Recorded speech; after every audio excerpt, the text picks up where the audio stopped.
Hello everyone. About 70% of the friends who watch my videos are not subscribed, and I would be very happy if you did. I know many of you use these videos to fall asleep, so before you drift off, I'd love it if you could leave a comment letting me know where you're listening from around the world. Story 1. I've always been fascinated by urban exploration. The thrill of stepping into places where time has stopped, where the walls tell stories, drew me in like a moth to a flame. On this particular day, I had my sights set on an abandoned hospital on the outskirts of town. It was a decaying structure, its once white walls now a sickly shade of gray. Vines snaked up its facade, clawing at broken windows like the skeletal hands of forgotten patients. The air around the hospital was thick with neglect, a heavy sense of unease settling over me as I approached. I took a deep breath, steeling myself for what lay ahead. My flashlight flickered to life, casting a narrow beam into the darkness. The echoes of my footsteps followed me as I stepped through the broken doorway and into the hospital's dimly lit corridors. The first few rooms were empty, save for the occasional rusted gurney or shattered piece of equipment. The graffiti on the walls hinted at the hospital's sordid history, with cryptic messages and crude drawings adding to the unsettling atmosphere. I moved deeper into the building, my curiosity pushing me forward, despite the growing sense of dread. I turned a corner and found myself in a long hallway. The flickering light revealed doors on either side, most of them ajar. I peeked into each room, finding only debris and decay. But as I reached the end of the hallway, I noticed one door that was tightly shut. The handle was rusty, but I managed to turn it with a bit of effort. Inside, I was met with a peculiar sight. The room was filled with old, handwritten patient files, neatly stacked on a table in the center. A single window, covered in grime, allowed a faint sliver of light to filter in, casting eerie shadows on the walls. I picked up a file and flipped through it, my eyes scanning the yellowed pages. The information was mundane at first: patient names, dates of admission, medical histories, but then I noticed something that made my heart skip a beat. The photos. Each file contained a photo of a patient, and beneath each photo was a note about their disappearance. The dates on the files were from decades ago, yet the patients had vanished without a trace. My breath caught in my throat as I realized that the last file's date was just a few weeks before my visit. I felt a shiver run down my spine, a cold sensation that settled deep in my bones. I rummaged through the other files, finding more photos and more notes about disappearances. Some patients were elderly, others were children, but they all shared the same fate. No explanations, no clues, just empty spaces where they should have been. My heart raced as I glanced around the room, wondering if I was alone. A noise behind me made me jump. It was faint, like the creak of a floorboard, but it was enough to send me into a panic. I spun around, flashlight sweeping the room, but there was nothing there. My hands shook as I gathered a few of the files, shoving them into my backpack. I needed to get out of there fast. I retraced my steps, my pace quickening with each turn. The hospital's layout seemed different on the way back, as if the walls had shifted in my absence. I took a wrong turn and found myself in a dead-end corridor. The air grew colder, and the shadows seemed to lengthen, reaching for me like dark fingers. A door at the end of the corridor creaked open, and I froze. A figure stepped out, shrouded in darkness. I couldn't see their face, but I could feel their gaze, cold and unblinking. I backed away slowly, my flashlight trembling in my hand. The figure didn't move, but I could hear their breathing slow, deliberate, almost rhythmic. I took a deep breath and sprinted back the way I came, my heart pounding in my chest. The corridor seemed to stretch endlessly, my footsteps echoing like a drumbeat. I burst through the broken doorway and into the daylight, gasping for air as I stumbled onto the overgrown path leading away from the hospital. I didn't stop running until I reached my car, my backpack heavy with the files I had taken. As I sat in the driver's seat, I glanced back at the hospital, its decaying silhouette looming over the landscape. I knew I would never return to that place, not after what I had seen. But the files in my backpack, the photos of the vanished patients, would haunt me for the rest of my life. The mystery of their disappearances and the figure in the dark would be with me forever. Story 2. The trail through the forest was my escape from the noise of city life. It was my sanctuary, a place where I could lose myself among the towering trees and the whispers of the wind. On this particular day, I had ventured deeper into the wilderness than I ever had before, pushing past the usual hiking routes into the untouched heart of the forest. The further I went, the more isolated I felt. The trail narrowed, becoming little more than a thin ribbon of dirt snaking through the underbrush. The bird song that had accompanied me earlier faded, replaced by an eerie silence. I relished the solitude, the sense of being truly alone in nature. But as the shadows grew longer, a creeping unease settled over me. I continued hiking, keeping an eye on my compass to ensure I didn't stray too far off course. The trees grew thicker, their branches weaving together to form a dense canopy overhead. Sunlight filtered through in sporadic bursts, casting shifting patterns on the forest floor. It was beautiful, but there was something about the stillness that set me on edge. As I rounded a bend in the trail, I noticed something out of place. A splash of red against the muted greens and browns of the forest. I approached cautiously, my heart racing as I drew closer. It was a backpack, its once bright fabric now stained with dark, dried blood. My instincts told me to turn back, to leave whatever horrors lay ahead undiscovered. But curiosity overpowered fear, and I reached down to inspect the bag. The bloodied backpack was heavy, its contents shifting as I picked it up. I unzipped the main compartment and found fresh food inside: sandwiches, fruit, and a bottle of water. The food was still cold, as if it had been packed that morning. I checked the other pockets, finding a map and a small flashlight, but there were no signs of identification, nothing to tell me who this bag belonged to.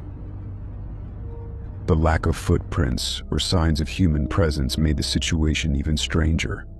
The trail had been pristine, untouched by any recent hikers. I looked around, expecting to see someone emerging from the trees, but there was no one.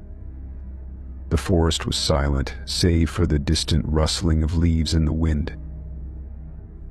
A chill ran down my spine. It didn't make sense. How could someone be out here with fresh food and leave without a trace? I stood there for a moment, the backpack in my hands, feeling the weight of the unknown pressing down on me.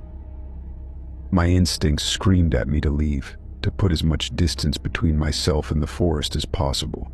But something else, a morbid curiosity, kept me rooted to the spot. I decided to follow the trail a bit further, hoping to find some sign of the backpack's owner. As I walked, the forest grew darker, the trees seeming to close in around me.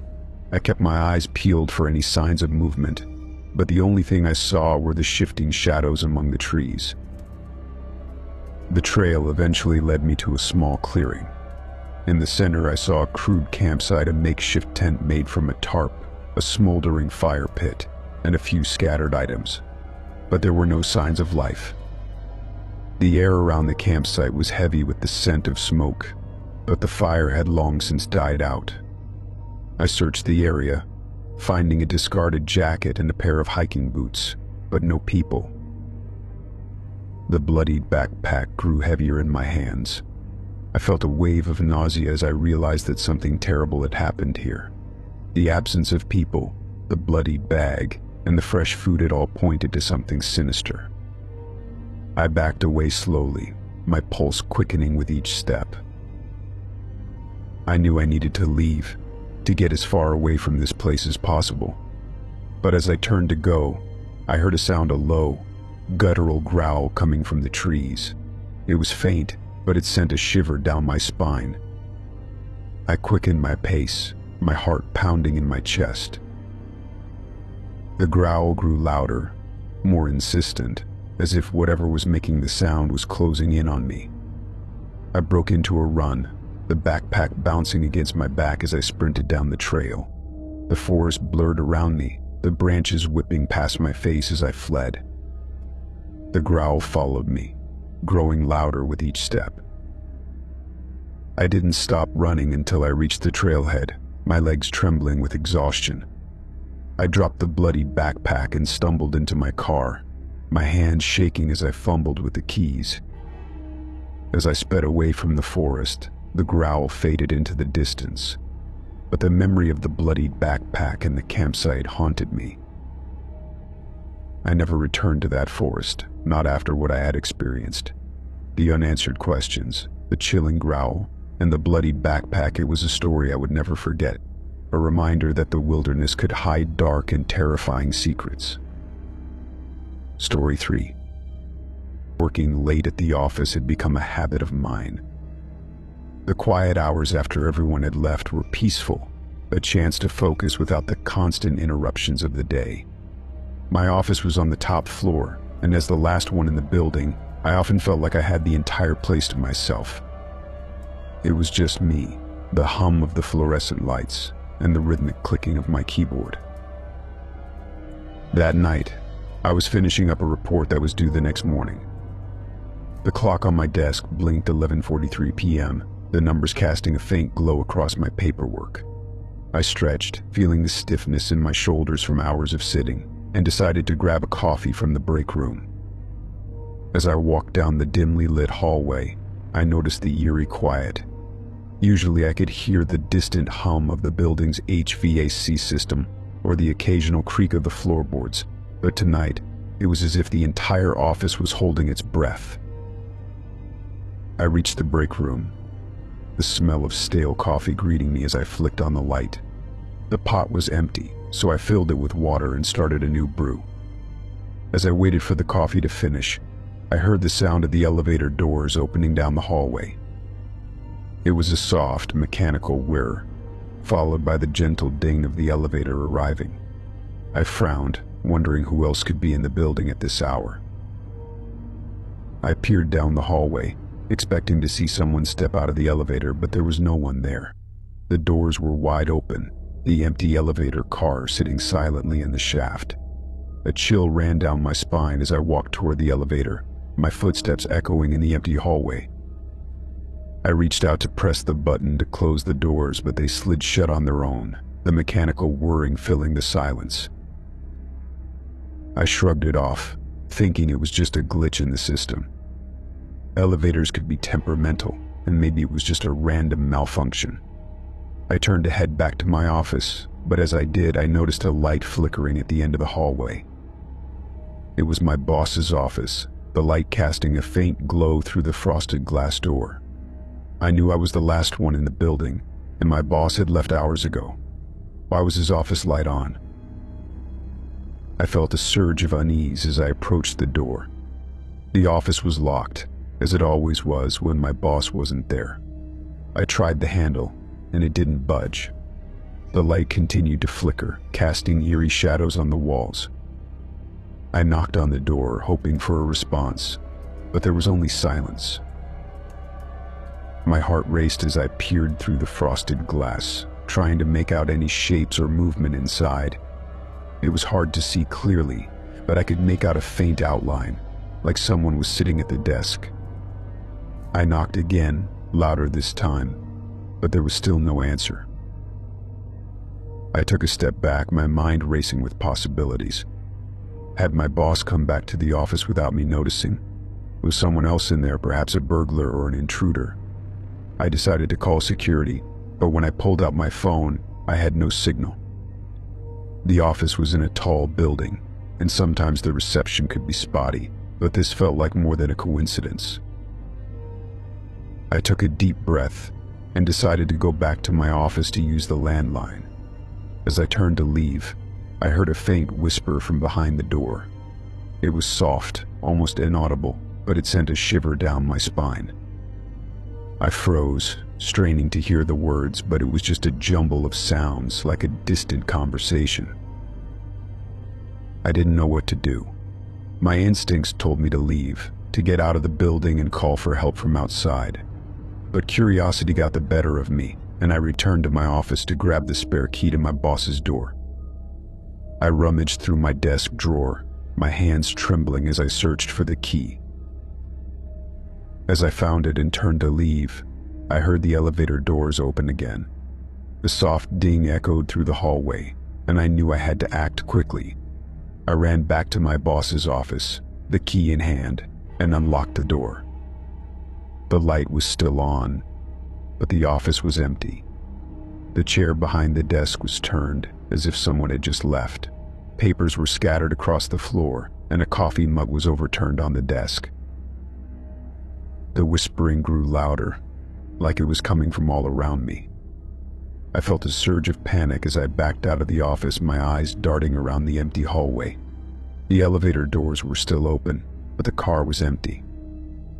I knew I had to leave, but something was holding me back, a sense that I needed to understand what was happening. I didn't wait to find out. I sprinted down the hallway, the whispering growing louder as I ran. The elevator was my only way out, but as I stepped inside, the doors slammed shut, the lights flickering before plunging me into darkness. The whispering was all around me now, a chorus of indistinct voices, each one filled with urgency and fear. The elevator descended, the walls creaking and groaning as if under pressure. When the doors finally opened at the ground floor, I stumbled out, my breath coming in short, panicked gasps. I didn't look back as I ran out of the building and into the night. The whispering faded into the distance, but the sense of fear remained with me, a constant reminder that I had seen something I couldn't explain. I never stayed late at the office again, not after that night. The memory of the elevator, the whispering voices, and my boss's office light turning on without explanation haunted me. I knew there was something in that building, something that didn't belong, and I had no intention of finding out what it was. Story 4. Driving through rural areas at night had always been a bit unsettling for me. The isolation, the pitch-black darkness that stretched out in every direction, and the winding roads that seemed to go on forever.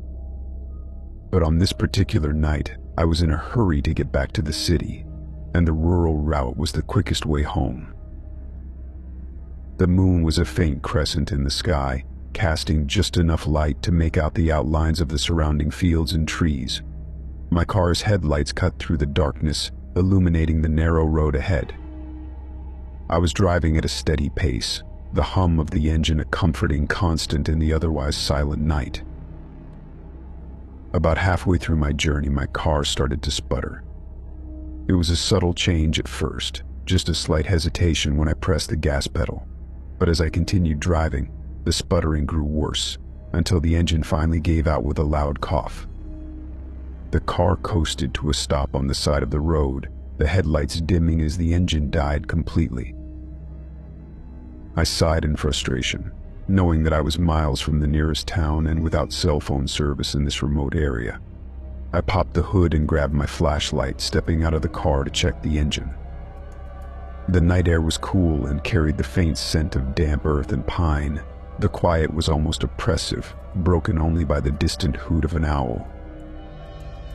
As I inspected the engine, I heard the sound of a car approaching in the distance.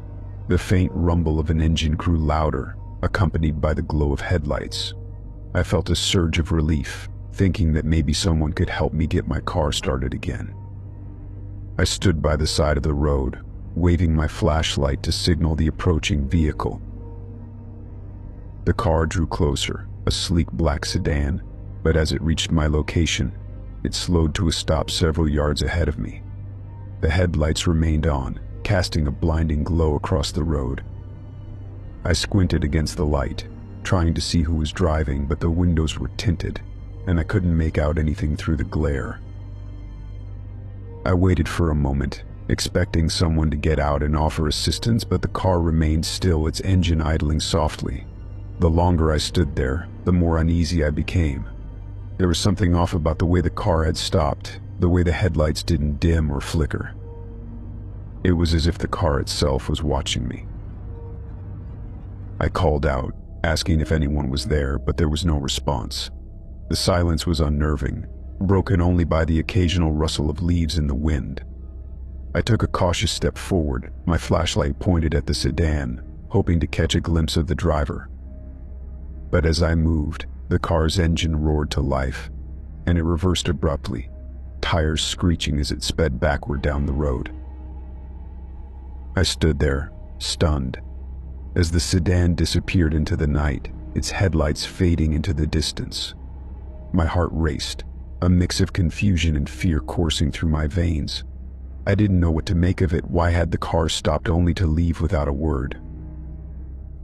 I turned my attention back to my own car, but the engine still wouldn't start. I felt a growing sense of dread, knowing that I was stranded in the middle of nowhere with no way to call for help. The road stretched out into darkness, and I couldn't shake the feeling that I was being watched. I decided to start walking, hoping to find a farmhouse or some sign of civilization. The road was long and winding, with dense trees on either side. The flashlight's beam barely pierced the darkness, casting eerie shadows that seemed to shift and move as I walked. Every rustle in the bushes made me jump, my nerves on edge. After what felt like an eternity, I saw headlights approaching from the opposite direction. It was a different car, a rusty pickup truck, and it was moving slowly. I stepped to the side of the road, waving my flashlight to get the driver's attention. The trucks were talking, but I couldn't make out the words. I finally made it to the security office, bursting through the door to find the guard asleep at his desk.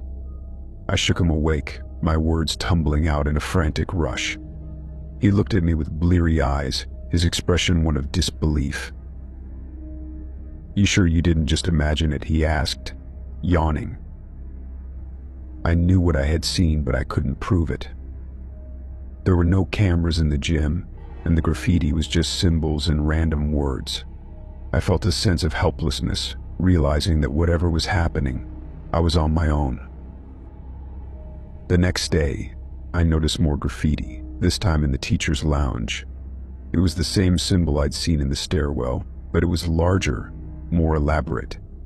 It felt like a warning, a message that something was coming, something I couldn't understand. I quit my job at the high school soon after, unable to shake the feeling that I was being watched. The whispers in the gym, the hooded figure, and the coded messages were too much for me to handle. I never went back, and I never found out what was really happening in that old school, but the memory of that night in the gym would haunt me for years to come.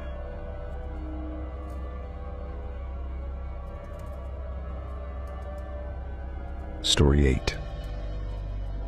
The small town had a reputation for being quiet and uneventful, the kind of place where everyone knew each other's business, and the local diner served as the social hub.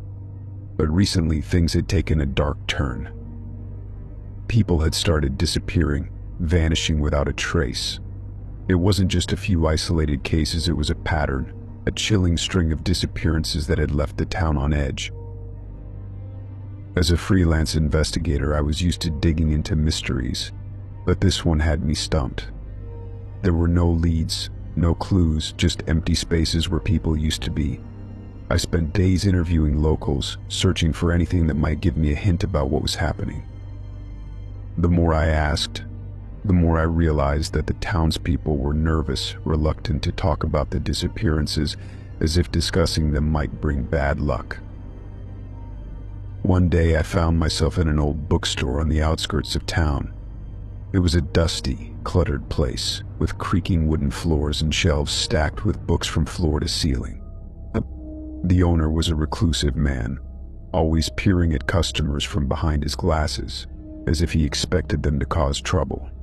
I was browsing through the shelves, hoping to find something that might connect the dots, when I noticed a small door at the back of the store. It was slightly ajar, revealing a dark room beyond. Curiosity got the better of me, and I slipped through the door, careful not to make any noise. The room was cramped, filled with boxes and old furniture. But what caught my eye was a pile of books in the corner. They were old, their covers worn and faded, but one stood out: a diary, bound in leather and fastened with a brass clasp. I opened the diary, my heart racing as I flipped through the pages. The handwriting was neat but hurried, as if the writer was in a rush to get their thoughts down. The entries were detailed, each one describing a person who had disappeared from the town. There were dates, times, and locations, all meticulously recorded. But what was even more disturbing were the hints at a secret society, a shadowy group that seemed to be operating behind the scenes. The diary mentioned strange meetings in the woods, hidden gatherings in abandoned buildings, and whispers of rituals that took place under the cover of night. The writer seemed to know more than they were letting on, their words carefully chosen to avoid revealing too much. But the sense of danger was palpable, a constant undercurrent in every entry. As I read further, I found references to symbols and signs, cryptic drawings that matched the ones I'd seen around town. The symbols were like a secret language, a code that only a select few could understand. The diary hinted at a larger conspiracy, something that went far beyond the simple disappearances I'd been investigating. I was so engrossed in the diary that I didn't hear the sound of footsteps behind me. The floor creaked, and I spun around, the diary clutched tightly in my hand. It was the bookstore owner, his eyes narrowed as he stared at me. "You're not supposed to be back here," he said, his voice low and threatening.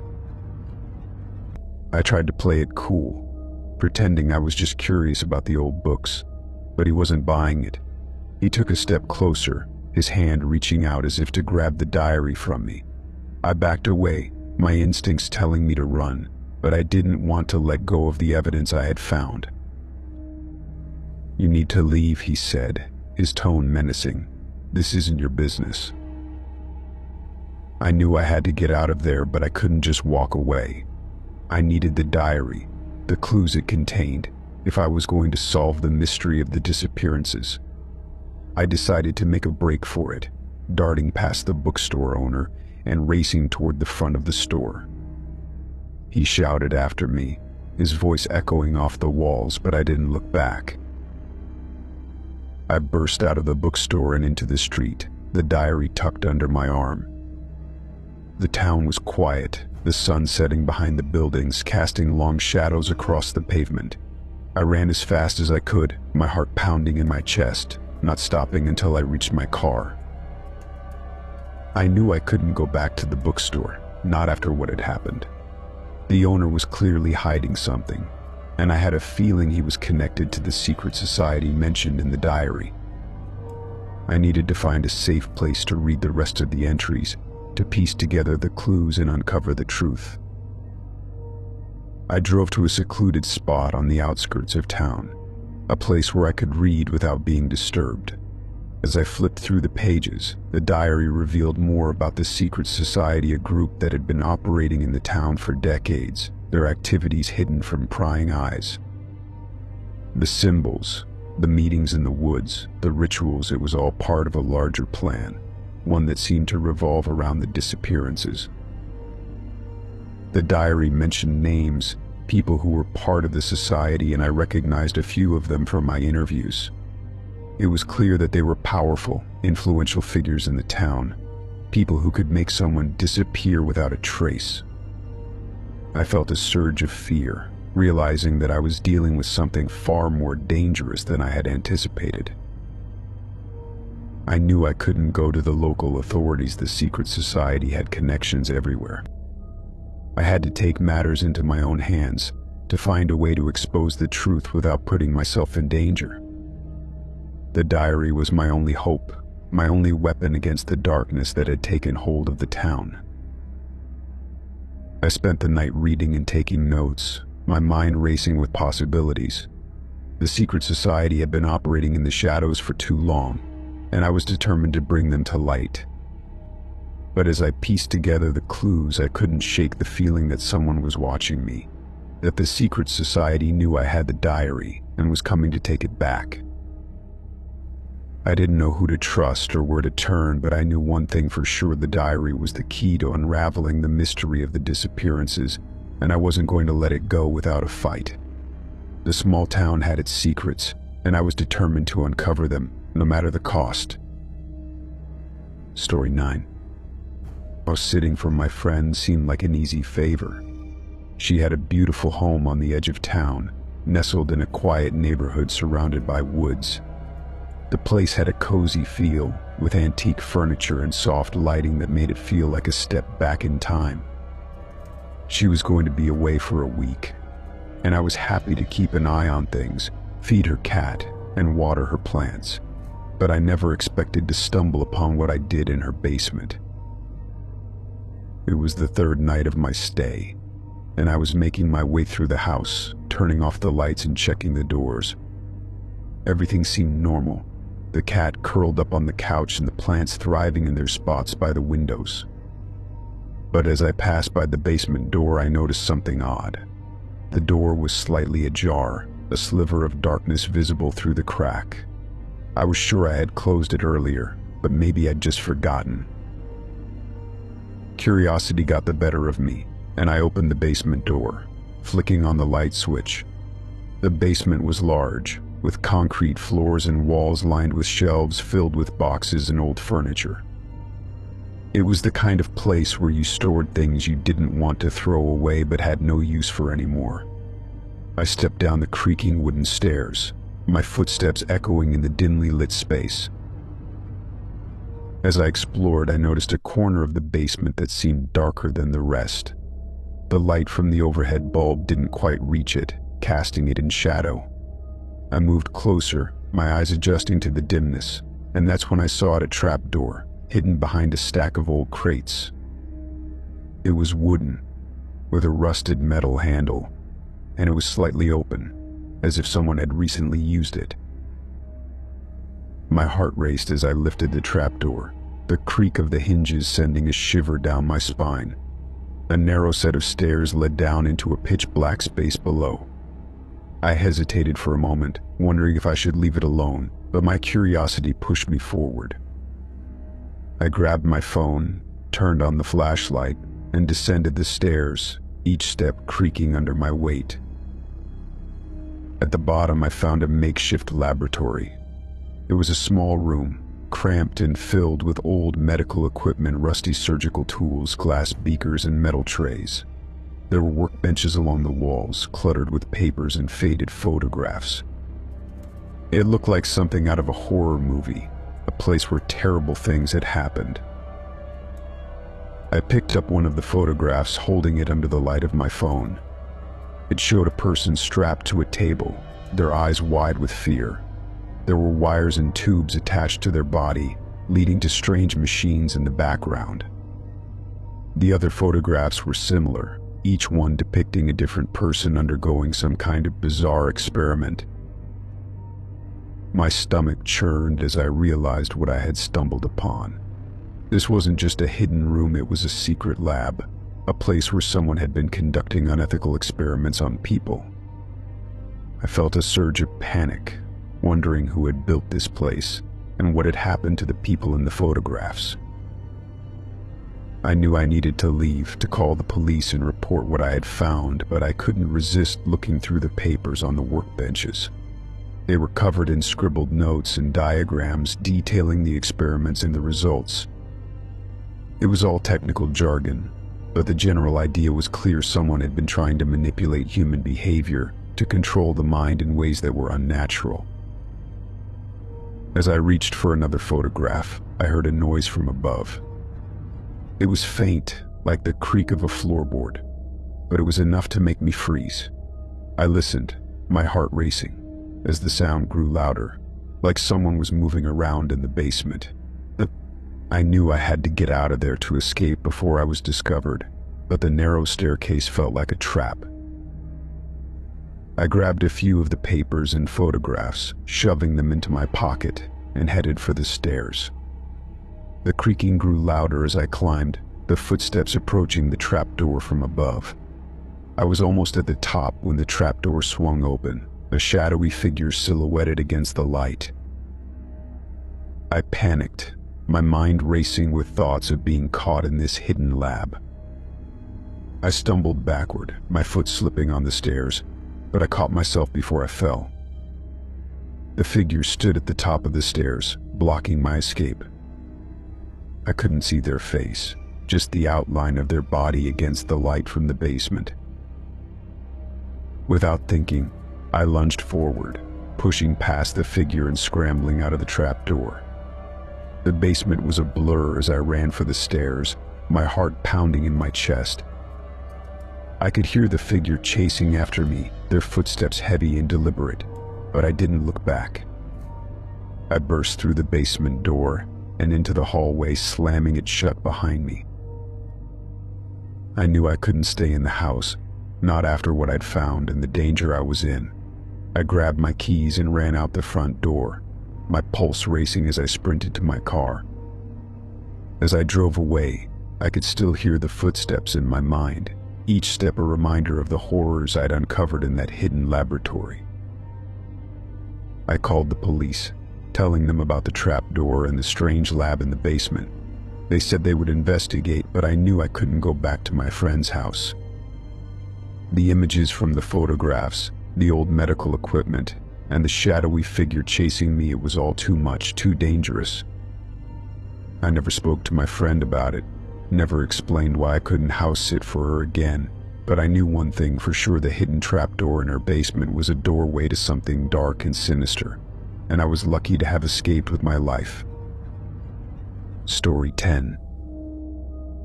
Delivering mail in the suburbs had always been a routine job. Each day I walked my route through the quiet streets, where the lawns were always freshly mowed, and the houses looked pristine.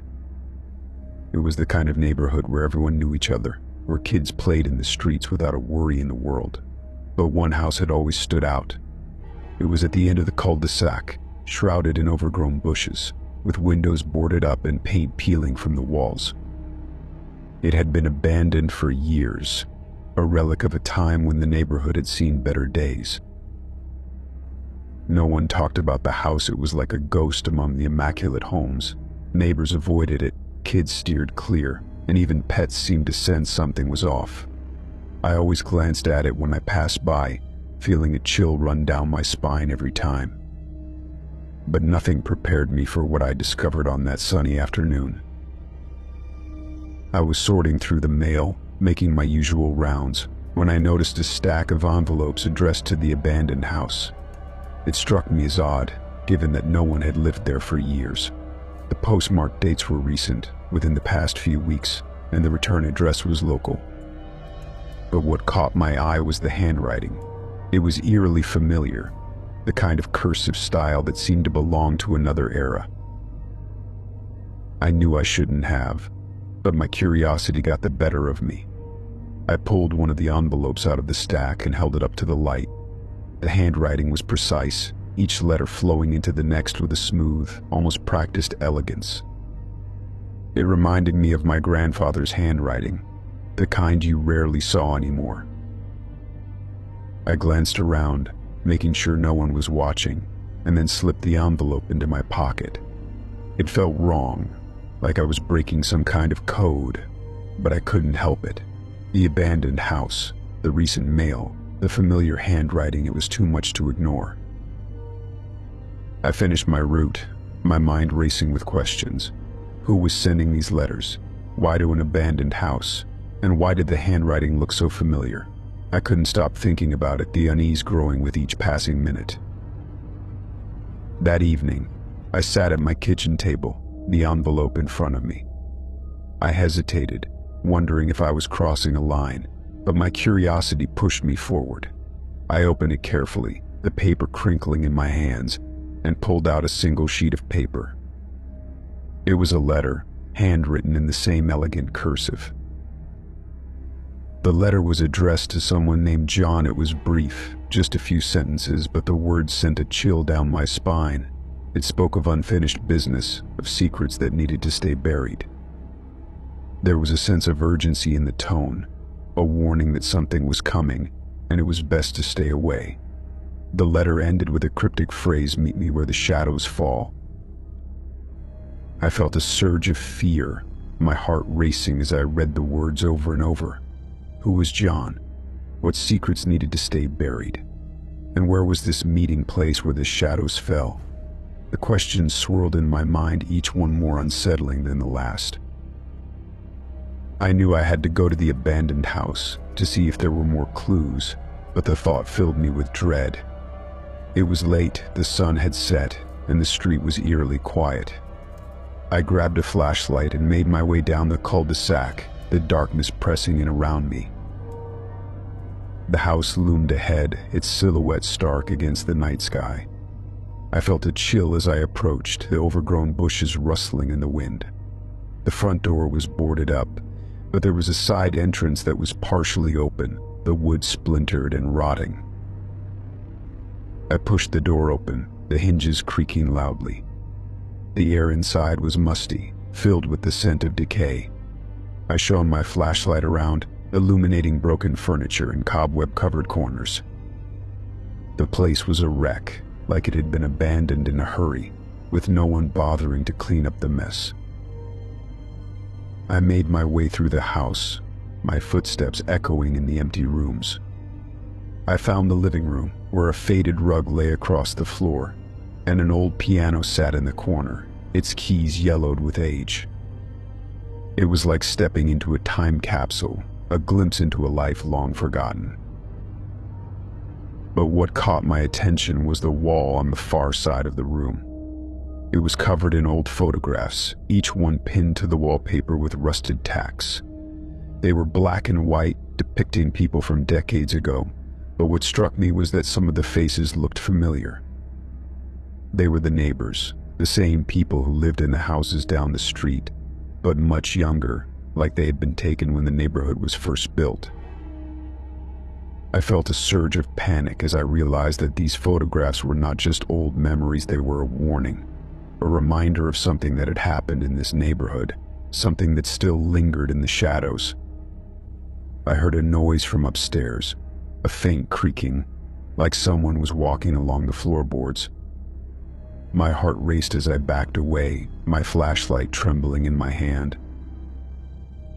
I knew I had to leave, to get out of this place before I was caught.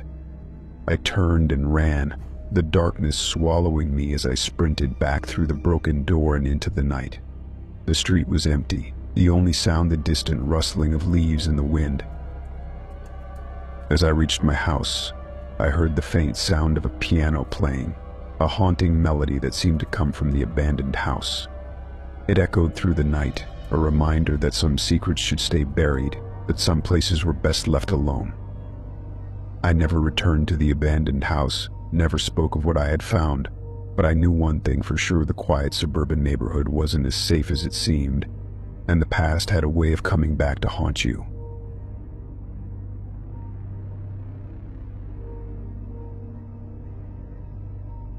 Story 11. Working the night shift as a nurse at a mental institution wasn't something most people aspired to, but I found it oddly comforting. The quiet corridors, the dim lighting, the occasional murmur from a patient in their sleep, it all had a rhythm to it. I knew my rounds, knew which patients needed extra care, and which ones would wander the halls if left unchecked. But one night, everything changed, and I've never been able to forget it. It was a slow night. The rain was tapping against the windows, casting a gentle, almost hypnotic rhythm. I was on my way to check the common room, a large space with old couches and a dusty TV that nobody ever used. Most nights it was just a place to store wheelchairs and other equipment. But when I walked in, I stopped in my tracks. There was a man sitting on one of the couches, his back to me, his gaze fixed on the blank television screen.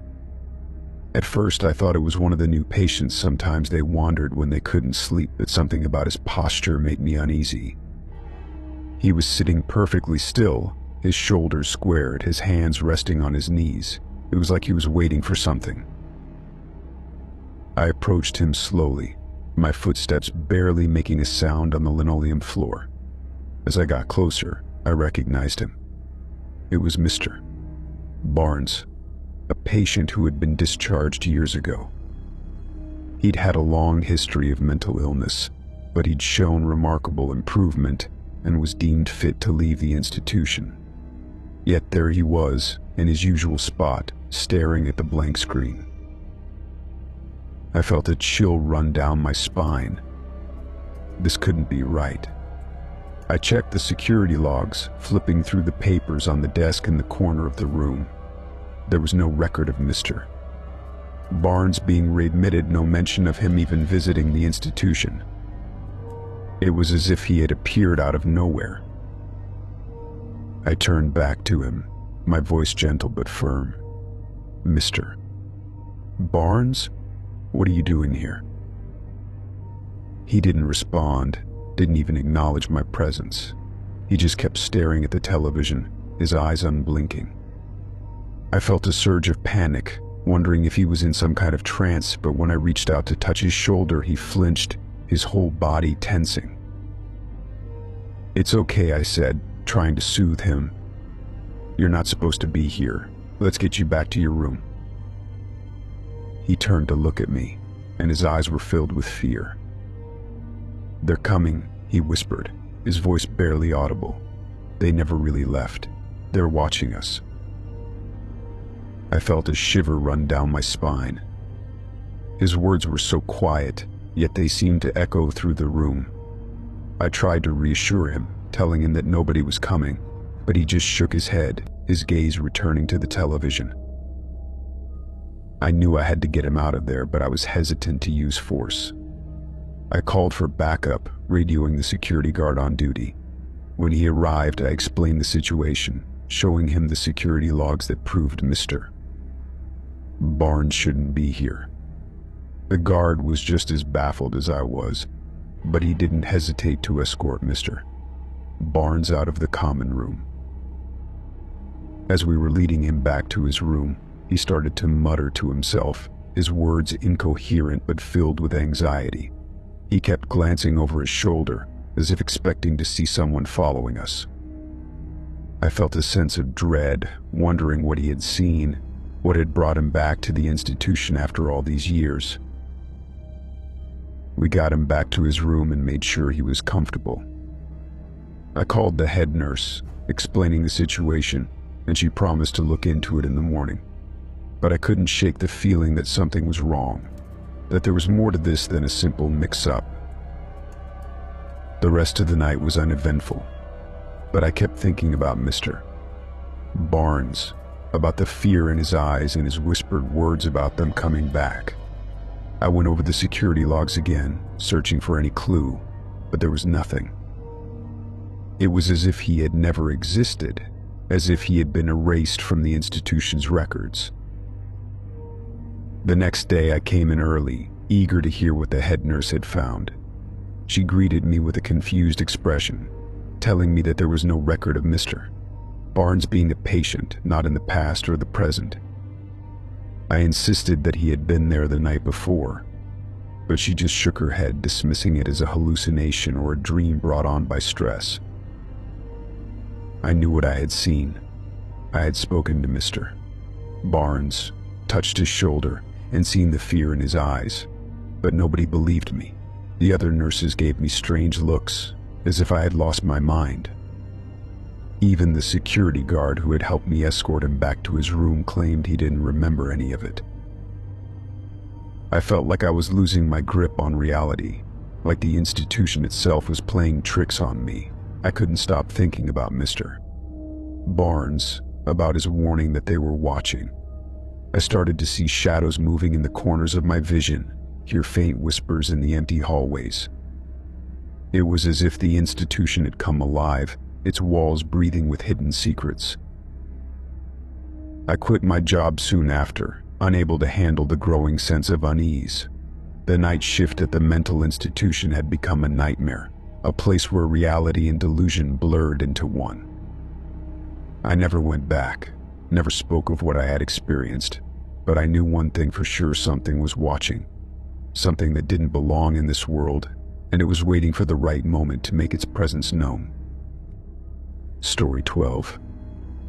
Camping in remote areas had always been my escape from the chaos of city life. The solitude, the vastness of nature, the sense of being truly alone, it was what I craved. On this particular trip, I had ventured deep into the wilderness, far from any trails or campsites. It was just me, my tent, and the stars above. The first night was peaceful, the crackling of my campfire mingling with the distant sounds of nocturnal creatures. But everything changed when the screams started. It was late, well past midnight, and I was lying in my sleeping bag, listening to the wind rustling through the trees. The air was cool, and the sky was clear, with a brilliant display of stars overhead. I was just starting to drift off to sleep when I heard at a distance scream, faint but distinct. It was the kind of scream that made your blood run cold, filled with fear and pain. I sat up, my heart racing, straining to hear if it would happen again. At first there was nothing but the wind, a gentle breeze that seemed to carry whispers through the trees. But then it came again, another scream, louder this time, echoing through the forest. I grabbed my flashlight and unzipped my tent, stepping out into the darkness. The sound was coming from somewhere in the distance, but I couldn't tell from which direction. I knew I shouldn't investigate, not in the middle of the night, not alone, but curiosity got the better of me. I followed the sound, my flashlight beam cutting through the darkness. The screams grew louder, more frantic, but they seemed to be coming from everywhere at once, bouncing off the trees and reverberating through the forest. It was disorienting, and I felt a surge of fear, wondering what could be causing such terror. After what felt like hours, the screams finally stopped, replaced by an eerie silence. I was deep in the forest, far from my campsite, and the darkness felt oppressive, pressing in on all sides. I decided to head back, to wait until morning to investigate further. The walk back to my tent was nerve-wracking, every shadow a potential threat, every rustle of leaves a warning of danger. The next morning I woke with a sense of unease, the memory of the screams still fresh in my mind. I decided to explore the area, hoping to find some clue as to what had happened. I walked through the forest, following the path I had taken the night before, until I came across a small clearing. In the center of the clearing was a circle of stones, with a charred fire pit at its center. It looked like someone had been camping there recently, but there was no sign of anyone around. I examined the fire pit, noting that the ashes were still warm. Whoever had been here had left in a hurry, leaving behind only the remnants of their campfire. I searched the area, looking for any other clues, but there was nothing, no footprints, no discarded items, nothing to indicate who had been here or why. The rest of the day passed without incident, but the sense of unease lingered. As night fell, I returned to my campsite, lighting my own fire and hoping for a quiet evening. But just as I was settling in, the screams started again. This time, they were closer, louder, as if they were coming from just beyond the edge of the clearing. I grabbed my flashlight and shined it into the darkness, but I saw nothing, just the shifting shadows of the trees. I knew I had to leave, to get out of this remote area and find help. I packed up my gear, my hands trembling with fear, and started back down the trail that led to the nearest town. The screams continued, growing more frantic, more desperate, but I kept my pace steady, my eyes fixed on the path ahead. As I walked, I couldn't shake the feeling that I was being watched. The forest seemed to come alive, the rustling of leaves and the creaking of branches blending with the distant screams. I quickened my pace, my heart racing, every instinct telling me to run. By the time I reached the town, the screams had stopped, replaced by the normal sounds of civilization. I reported what I had heard to the local authorities, but they dismissed it as the cries of coyotes or other wildlife. They assured me that the forest was safe, that there was nothing to worry about. But I knew what I had heard, and I couldn't shake the feeling that something was out there, something that didn't belong. I never returned to that remote area, never ventured so deep into the wilderness again. The memory of the screams, the circle of stones with its charred fire pit, and the eerie sense of being watched, it was too much to bear. The forest held its secrets, and I had stumbled upon something that was better left undisturbed. Story 13. My grandfather's attic was a place I'd rarely visited. It was one of those spaces that held years of forgotten memories, packed tight with dusty boxes and old furniture. After he passed away, I was tasked with clearing it out, sorting through the clutter, and deciding what to keep. I wasn't expecting to find much, maybe some old trinkets or forgotten books, but what I discovered changed everything I thought I knew about my family. The attic was dark, the only light coming from a single bulb hanging from the rafters. I climbed up the rickety ladder, dust swirling around me as I reached the top. The air was musty, filled with the scent of old wood and decaying paper. Boxes were piled high, some of them stacked so precariously that I had to be careful not to knock them over. I started with the smaller boxes, sorting through old clothes, newspapers, and faded letters. Most of it was mundane, the kind of stuff you'd expect to find in an attic. But then I found the box of photographs. It was tucked away in the corner, covered with a layer of dust so thick I had to wipe it off with my sleeve. The box was unremarkable, just a simple cardboard container, but the photographs inside were anything but ordinary. At first, they seemed like typical family photos. There were pictures of my grandparents when they were young, smiling at the camera in their Sunday best. There were shots of family gatherings, birthdays, and holidays. But as I sifted through them, I came across a set of photographs that made my heart skip a beat. They were black and white, clearly from decades ago. But the subject of the photos was a man who looked just like me. The resemblance was uncanny, same facial structure, same hair color, even the same dimple in his cheek when he smiled. It was like looking into a mirror, but these photos were dated long before I was born. I felt a chill run down my spine as I examined the photographs. There was no mistaking it, the man in the photos could have been my twin. He was dressed in old-fashioned clothing, a suit and tie that looked like it was from the 1940s or 50s. He was in various settings in front of a house, at a park, sitting on a bench by a river, but each photo had the same eerie familiarity.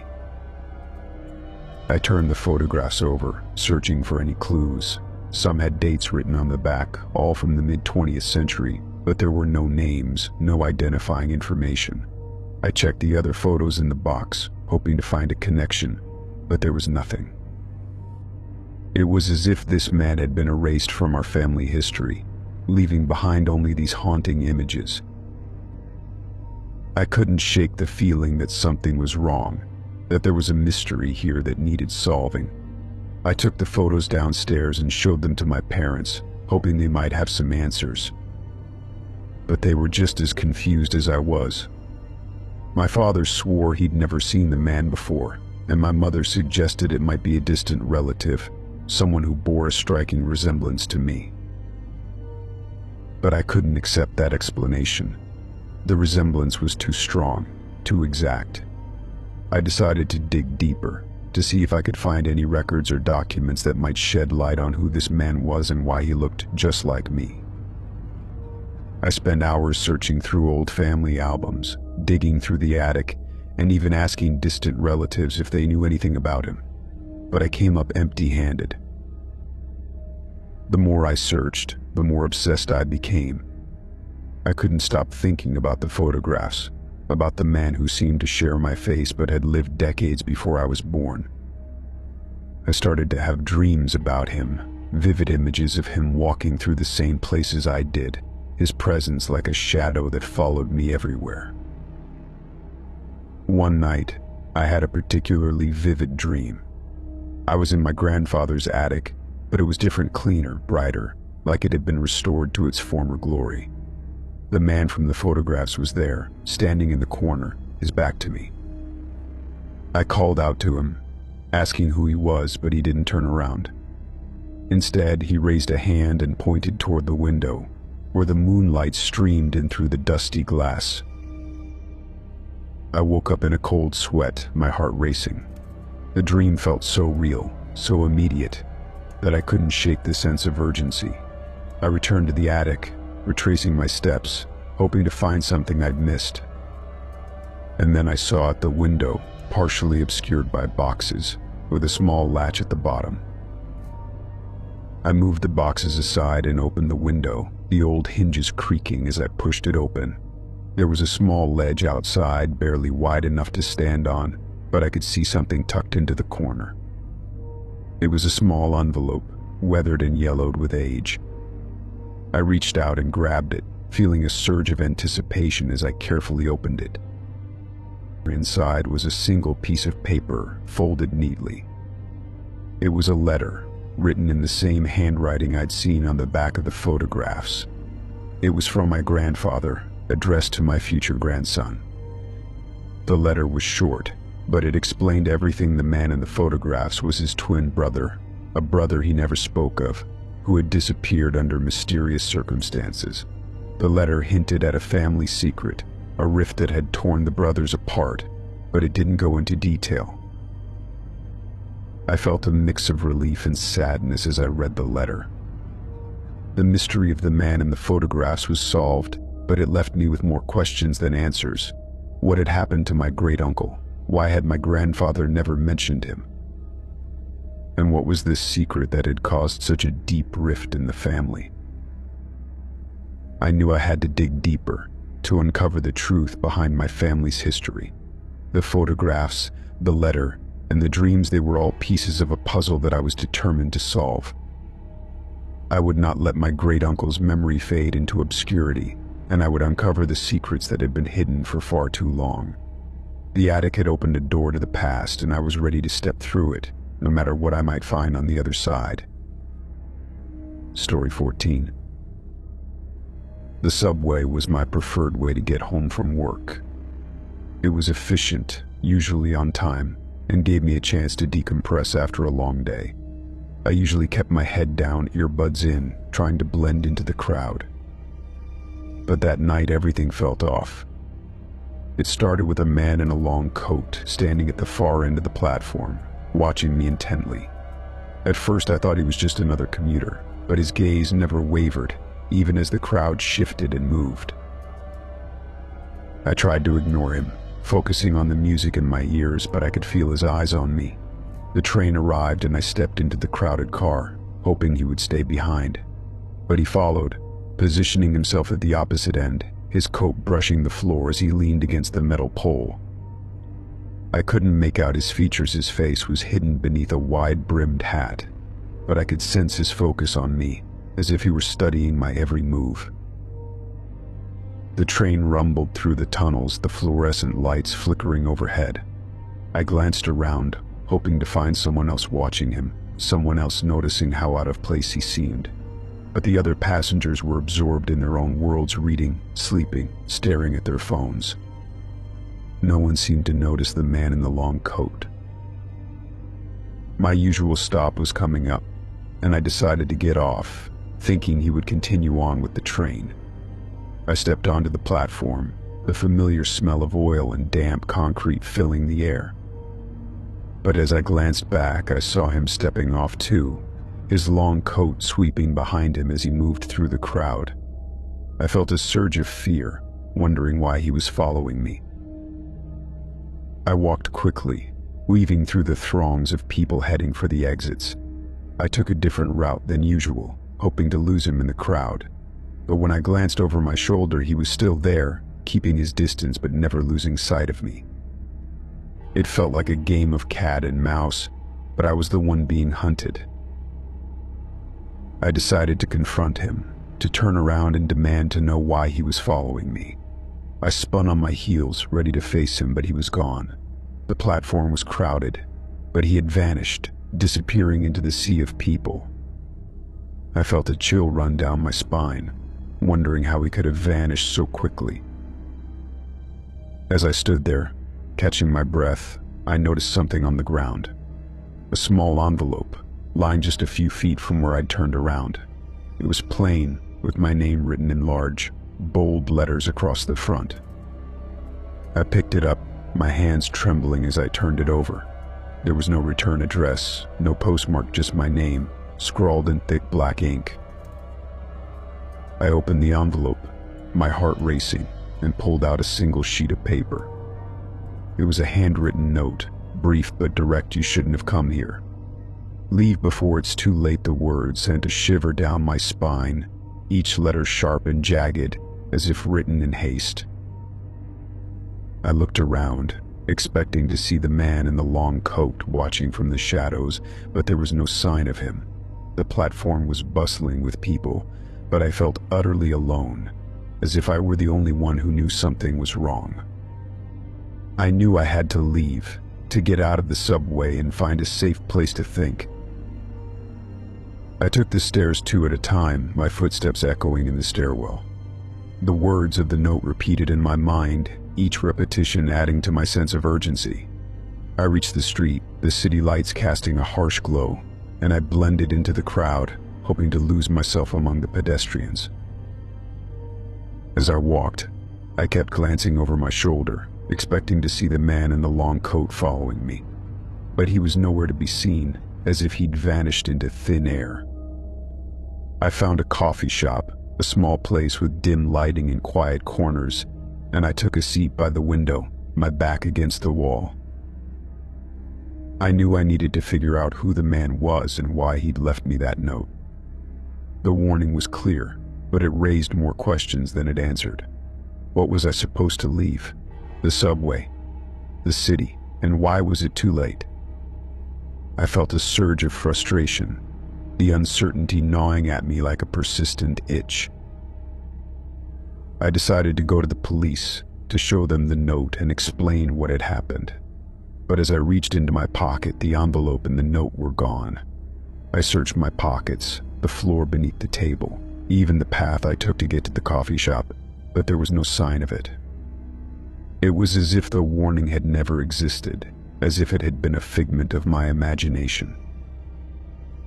The rest of the night was a blur, the fear and confusion overwhelming my thoughts. I couldn't sleep, couldn't focus on anything but the man in the long coat and the cryptic message he left behind. I knew I had to be cautious, to watch my back, because someone out there knew who I was and didn't want me to stay. The city no longer felt safe, the familiar streets now filled with shadows and hidden threats. I couldn't shake the feeling that I was being watched, that the man in the long coat was out there, waiting for the right moment to make his move. I was no longer just another commuter, I was a target, and I had to find out why before it was too late.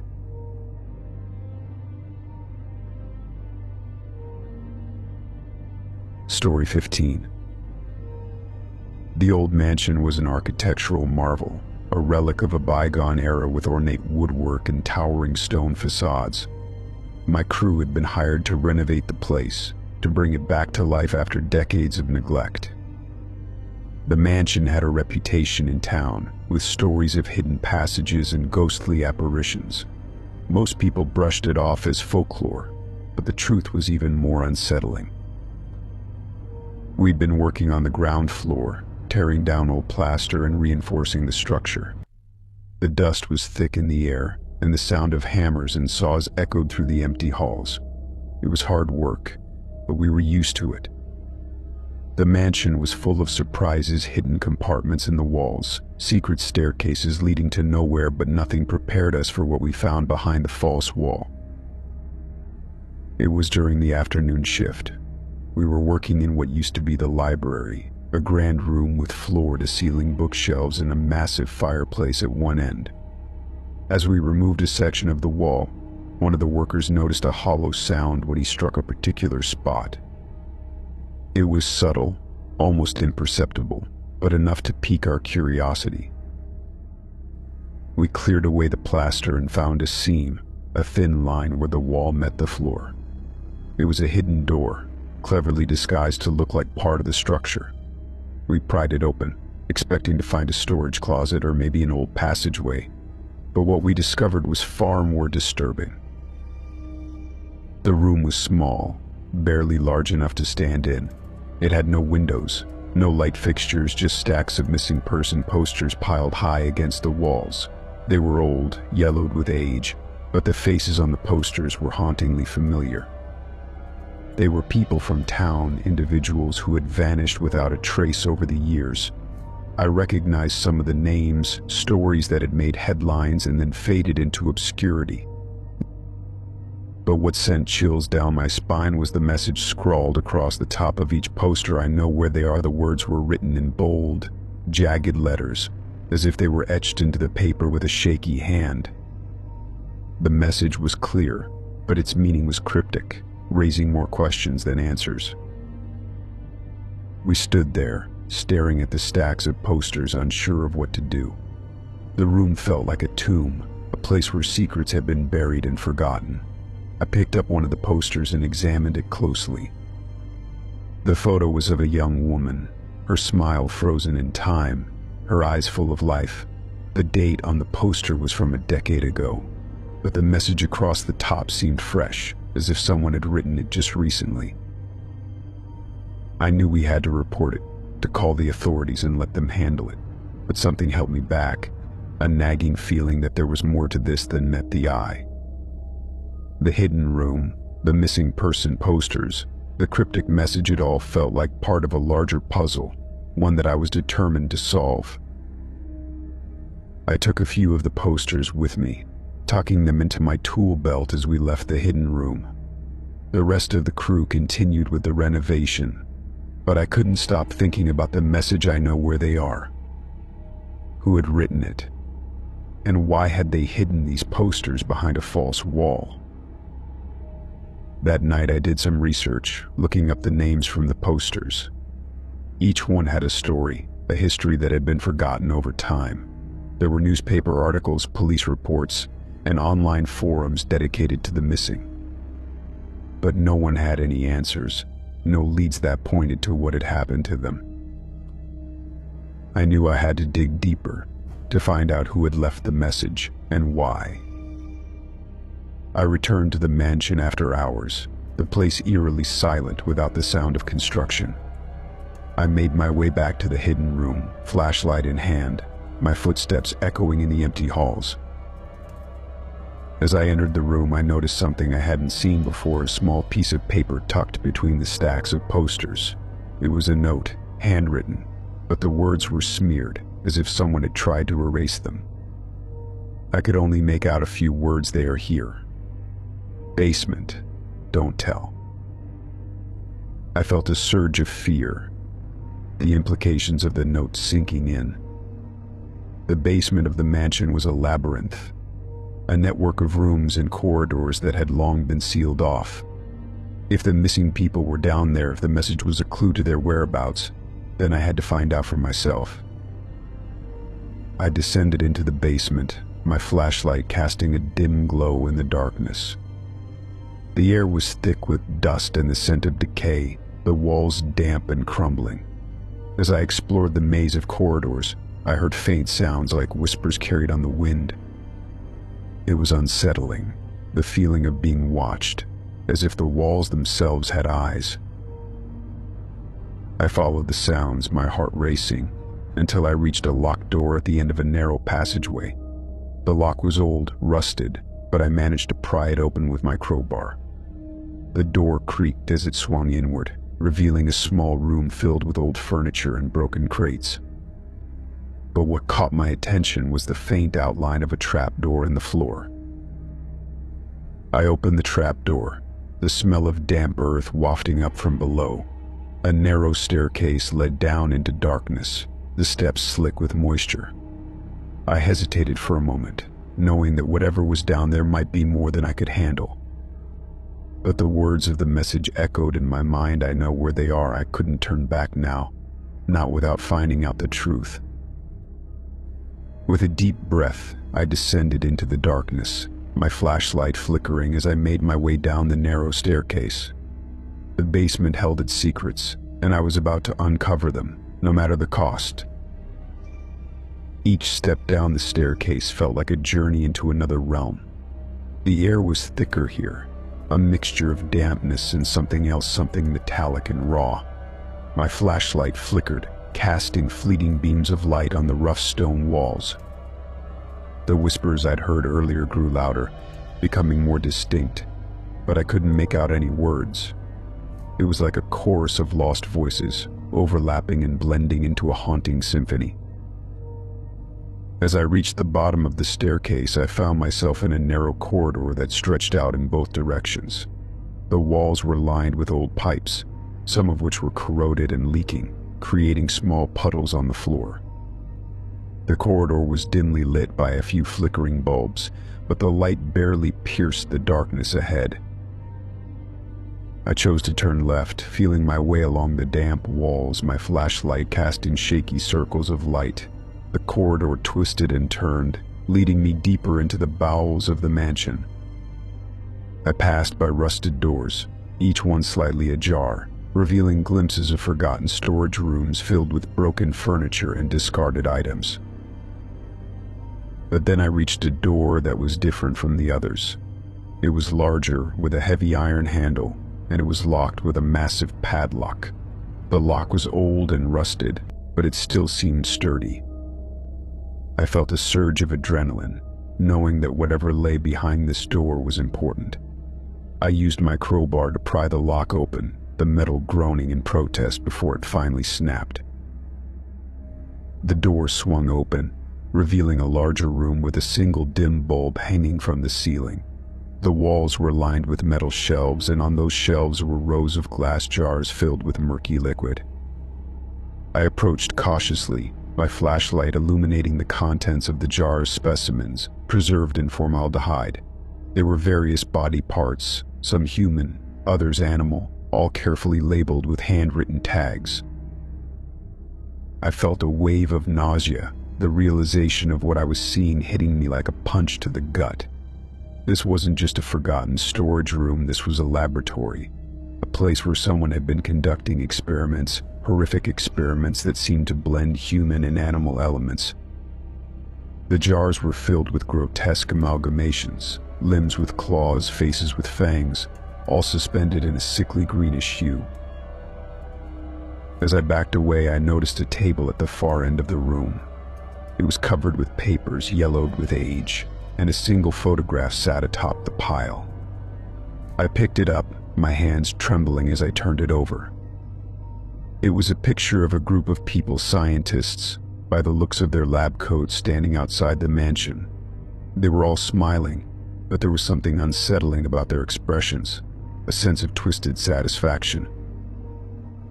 I scanned the rest of the papers, finding handwritten notes detailing the experiments, the goals, and the outcomes. The notes spoke of creating a new breed of being, a perfect blend of human intelligence and animal strength. The experiments had started decades ago, but the latest entries were far more recent, suggesting that someone had continued the work long after the original scientists had vanished. As I stood there, piecing together the horrifying reality of what had happened in this hidden laboratory, I heard a noise from the corridor. Footsteps, slow and deliberate, approaching from the direction I had come. I felt a surge of panic, knowing that I wasn't alone in this dark, twisted place. The footsteps grew louder, the sound echoing off the stone walls, and I knew I had to hide. I ducked behind one of the shelves, my flashlight turned off, my breath shallow and silent. The footsteps entered the room, a figure silhouetted by the dim light from the corridor. I couldn't make out their features, but they were tall, wearing a long coat, their movements deliberate and controlled. They walked slowly through the room, their eyes scanning the shelves, as if searching for something or someone. I held my breath. The papers crumpled in my fist, my heart pounding in my chest. The figure continued to move, their footsteps soft but menacing, each step a reminder that I was in the belly of the beast. I knew that if they found me, there would be no escape, no way to explain my presence in this secret laboratory. But then, as suddenly as they had entered, they left, their footsteps fading down the corridor. I waited, my body tense, listening for any sign of their return. When I was sure the coast was clear, I slipped out from behind the shelf and made my way back to the door, my flashlight guiding me through the darkness. I climbed the narrow staircase, each step feeling like an eternity, the sounds of the mansion's hidden laboratory echoing in my ears. I reached the ground floor, the sense of normalcy returning, but I knew that what I had uncovered was far from normal. The hidden room, the missing person posters, the grotesque experiments, it was all part of a dark and twisted legacy, one that I was determined to expose. I left the mansion, the papers clutched tightly in my hand, and I knew that my renovation project was over. There was no turning back now. I would take what I had found to the authorities, to the police, to anyone who would listen. The mansion held its secrets, but I had seen enough to know that those secrets needed to be brought to light, no matter the cost.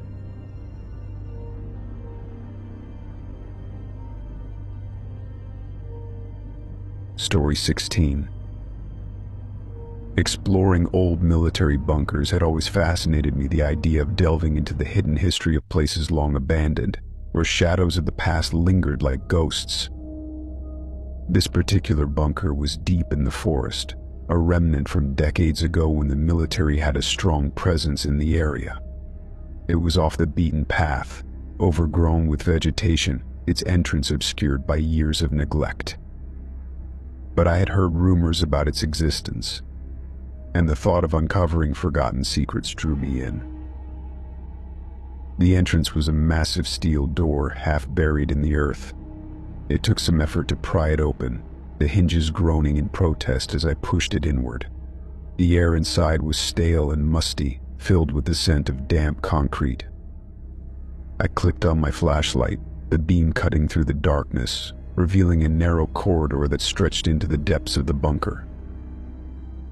The walls were lined with faded military insignia, and old equipment was scattered along the corridor, rusted metal crates, broken radio equipment, and piles of rotting wood. It was clear that the bunker hadn't been used in years, but the sense of history was palpable, as if the walls themselves held the echoes of past conversations. I made my way deeper into the bunker, the corridor twisting and turning, leading me to what looked like an office area. Desks were overturned, papers strewn across the floor, and the remains of old maps covered the walls. It was a scene of chaos, as if the place had been abandoned in a hurry. I sifted through the papers, most of them illegible due to water damage, but then I found something that made my heart race: a stack of classified documents, bound together with a metal clip. The documents were stamped with the word "Top Secret" in bold red letters. I carefully opened them, my hands trembling with anticipation, and began to read. The information inside was disturbing, detailing a series of experiments conducted during a period of conflict involving prisoners of war. The experiments were centered around psychological manipulation, with specific references to the nearby cemetery and unexplained anomalies in the area. I felt a chill run down my spine as I read through the documents. They described using prisoners to test various methods of inducing fear and manipulating their perceptions of reality. The experiments were harsh and inhumane, designed to break the will of the prisoners and extract information through unconventional means. The references to the cemetery suggested that some of the experiments had tragic outcomes, with bodies being buried in unmarked graves to cover up the evidence. As I flipped through the documents, I came across a section that mentioned strange occurrences in the area surrounding the bunker. There were reports of unexplained lights in the forest at night, voices that seemed to come from nowhere, and odd fluctuations in electromagnetic fields. The anomalies were dismissed as technical glitches, but the tone of the reports suggested that those writing them were uneasy about what was happening. I knew I had stumbled upon something significant, something that needed to be brought to light. I gathered the documents and made my way out of the bunker, my flashlight casting erratic beams as I hurried back down the corridor. The sense of urgency grew with each step, the knowledge that I was holding classified information that could unravel a dark chapter in military history. As I reached the entrance, I heard a noise behind me, the faint sound of footsteps, slow and deliberate, echoing through the bunker. I turned, my flashlight sweeping the corridor, but there was no one there. The footsteps grew louder, the sound bouncing off the concrete walls, and I felt a surge of fear. I knew I had to leave, to get out before whoever was making those footsteps found me. I pushed open the heavy steel door and stepped into the forest, the cool night air hitting me like a shock. The footsteps continued, but now they were in the distance, as if following me from within the bunker. I ran through the woods, the documents clutched tightly to my chest, my heart racing with adrenaline. The journey back to civilization felt like a blur, the forest closing in around me, the darkness filled with unseen threats. I knew I had to get these documents to the authorities, to expose the experiments and the anomalies, to ensure that the victims of those inhumane tests were not forgotten. But the footsteps never left me. Even as I reached the edge of the forest and saw the lights of the town ahead, I could still hear them, faint but persistent, like the echoes of a past that refused to stay buried. The documents held the key to unraveling the truth, but they also carried with them the weight of the suffering that had taken place in that hidden bunker. The town's familiar lights didn't offer the comfort I hoped for, they only highlighted the contrast between civilization and the wilderness I had just escaped. The documents in my hands felt like both a treasure and a burden, a connection to the past that had to be explored, but one that also carried dangers I couldn't yet understand. I found my way to the local police station, the fluorescent lights flickering in the windows. The officer on duty looked up as I entered, his expression shifting from casual boredom to cautious curiosity as I approached the counter with the stack of classified documents. I explained where I found them, describing the hidden bunker and the footsteps that had chased me out. The officer's eyes narrowed as he flipped through the documents, his face paling at some of the details. He excused himself to make a call, disappearing into a back office. I waited in the lobby, the hum of overhead lights blending with the distant murmur of voices from the adjoining rooms. The sense of unease I had felt in the forest lingered, like a shadow that refused to dissipate. The officer returned with a stern-looking detective, who introduced himself and led me to a quieter room to discuss the documents. His questions were pointed, and he seemed particularly interested in the section that referenced the cemetery and the unexplained anomalies. I asked what he knew about the bunker, but his responses were evasive, as if he was unsure how much to reveal.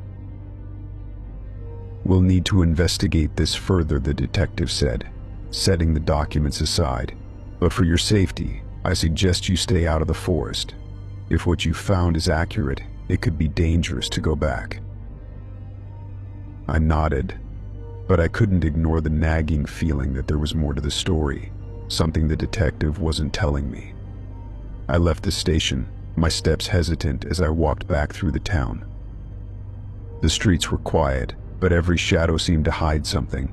Every passing car seemed as slow as it went by. Over the next few days, I noticed changes in the town. The local news reported a sudden surge in police activity around the forest, but no details were given. The cemetery, once a peaceful place where families visited loved ones, was closed to the public without explanation. Rumors circulated about strange lights in the sky at night and whispers of government involvement. The town, once a quiet retreat, felt like it was on the edge of something big, something unsettling. I knew I couldn't let it go. The documents, the footsteps in the bunker, the unexplained anomalies, they were all connected to a darker truth, one that I had to uncover. I started researching the history of the town, looking into its ties to the military and any records of secret experiments. The deeper I dug, the more I realized that this wasn't just a local issue, it had implications that reached far beyond the town's borders. I revisited the bunker during the day, this time with a friend who was a freelance journalist. We wanted to document what we found, to ensure that the truth couldn't be buried again. The bunker was quiet, the entrance partially sealed off by police tape. We managed to get inside, finding the corridor as dark and eerie as before. But this time the hidden room was empty, the stacks of classified documents gone, as if someone had cleaned it out. We searched the bunker, finding signs of recent activity, footprints in the dust, discarded items, and the faint smell of smoke. It was clear that someone had been there since my last visit, possibly trying to cover their tracks. But what disturbed me most was the sound of footsteps, faint and distant, echoing through the corridors. The footsteps grew louder as we explored, but no one appeared. It was as if the bunker itself was coming to life, the echoes bouncing off the walls, following us as we moved. My friend and I decided to leave, knowing that we were out of our depth. The truth we were seeking was buried deep, and we would need more help to bring it to light. As we left the forest, I couldn't shake the feeling that we were being watched. The footsteps had stopped, but the sense of unease remained, like a dark cloud hanging over us. The documents, the hidden experiments, the references to the cemetery, it was all part of a larger puzzle, one that I was determined to solve. But I knew it wouldn't be easy, and that the dangers were real. I made my way back to town, my friend by my side, both of us determined to uncover the truth. The forest, the bunker, the cemetery, they all held secrets, and I knew we would need to be careful.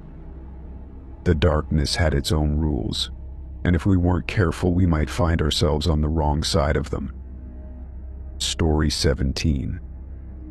House hunting in a small town can be a mixed bag. Some places feel warm and welcoming, while others seem to carry the weight of old secrets. This particular house, a charming Victorian with ivy climbing up its stone walls, had caught my eye immediately. It was nestled on a quiet street, the kind where kids play in the front yard and neighbors wave as they pass by. And the price was unbelievably low, which should have been my first red flag. The owner, an older man with a polite smile and a thick accent, seemed eager to sell. He greeted me at the door with a firm handshake and a slightly forced cheerfulness. As he led me through the house, pointing out its features, I noticed his hands trembling slightly and a faint sheen of sweat on his forehead. It was as if he couldn't wait to be rid of the place. The house itself was beautiful, with hardwood floors and ornate moldings that spoke to a bygone era. The rooms were spacious, and the light streamed through the tall windows in a way that made everything feel warm and inviting. But there was an underlying sense of neglect, like the house had been empty for a while and the air was heavy with dust and faint echoes. As we finished the tour, I asked the owner why the price was so low. He hesitated, his eyes darting to the cellar door at the end of the hallway. Then he handed me a key, a large brass one with intricate designs, and said, "Take a look in the cellar." The words sent a chill down my spine. The cellar was where you stored old boxes and forgotten memories, but the way he said it made it sound like something else entirely. I took the key and walked down the hallway, my footsteps echoing on the hardwood floors. The cellar door creaked as I opened it, revealing a narrow staircase that descended into darkness. I flicked on my flashlight and made my way down the stairs, the air growing colder with each step. The cellar was vast, stretching out beneath the entire house, its walls lined with stone and old brick. I could see old wine racks and stacks of crates, but what caught my attention was a large wooden box in the center of the room. It was partially open, the lid tilted at an angle, as if it had been hastily closed. I approached the box, my heart racing, and lifted the lid. Inside, I found old newspapers and photographs, all of them yellowed with age. The newspapers were from decades ago, their headlines faded but still legible. They spoke of a series of strange incidents in the town: disappearances, unexplained fires, and whispers of occult practices. The photographs were even more unsettling. They depicted groups of people gathered in the cellar, their faces obscured by masks and hoods. There were symbols etched into the stone walls, strange shapes that seemed to pulse with a dark energy. The more I looked, the more I felt a growing sense of dread, like I had stumbled upon something that was never meant to be found. As I sifted through the photographs, I heard a noise behind me, a faint shuffling, like something moving in the shadows. I turned, my flashlight sweeping across the cellar, but there was nothing there. The air felt thick, oppressive, as if the walls were closing in. I knew I had to leave, to get out of the cellar before whatever was lurking in the darkness found me. I climbed the staircase, each step feeling like a struggle against some unseen force. The cellar door slammed shut behind me, the sound echoing through the empty hallway. I found the owner waiting at the top of the stairs, his polite smile gone, replaced by a look of grim resignation.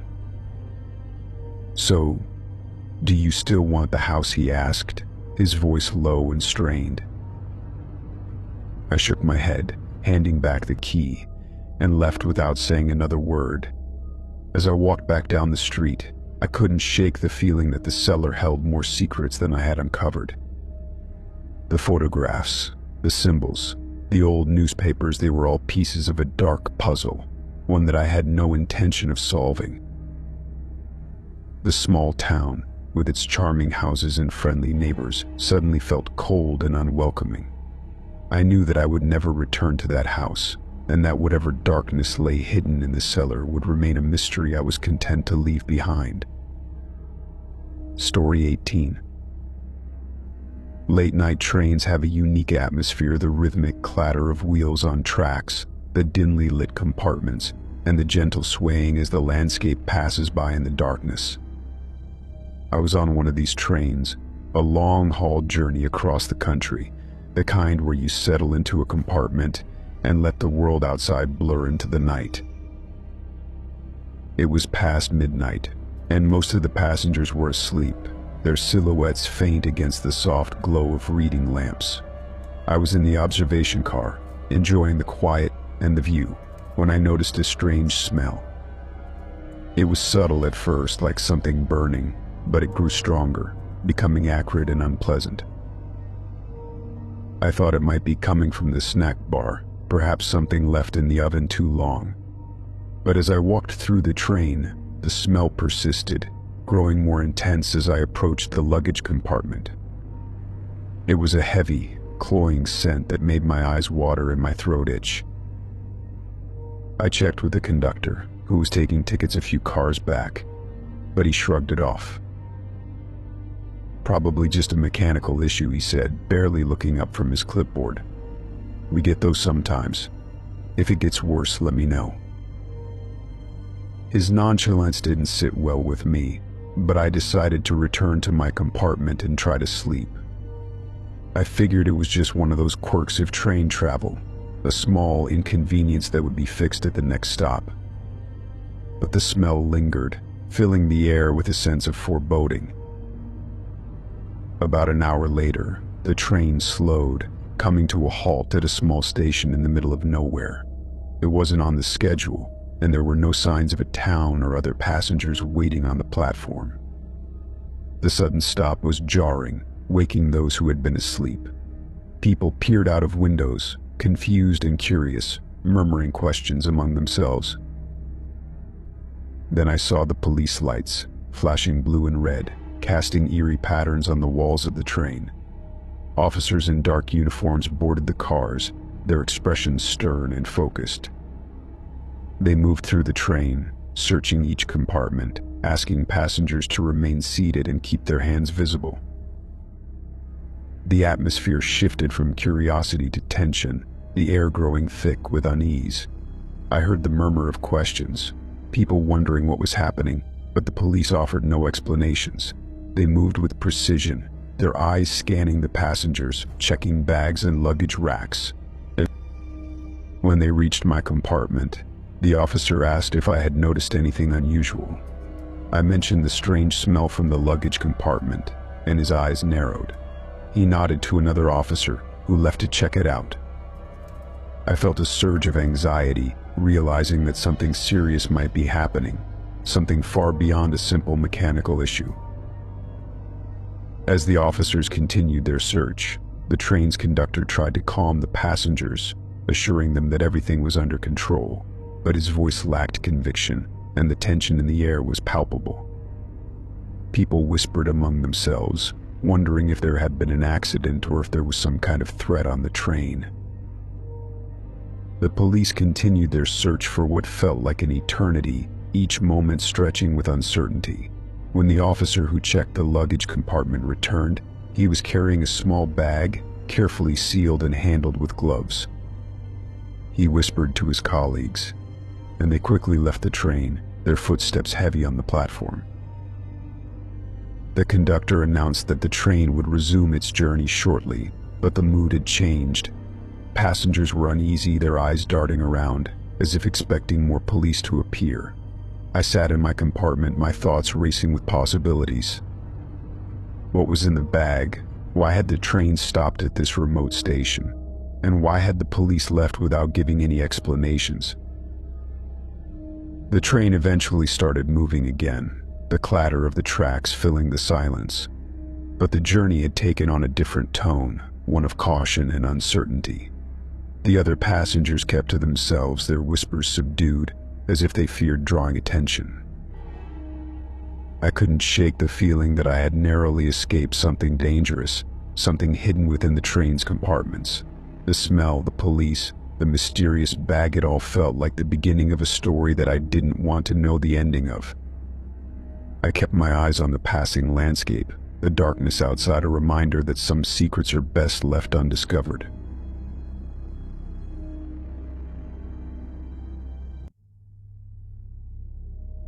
Story 19.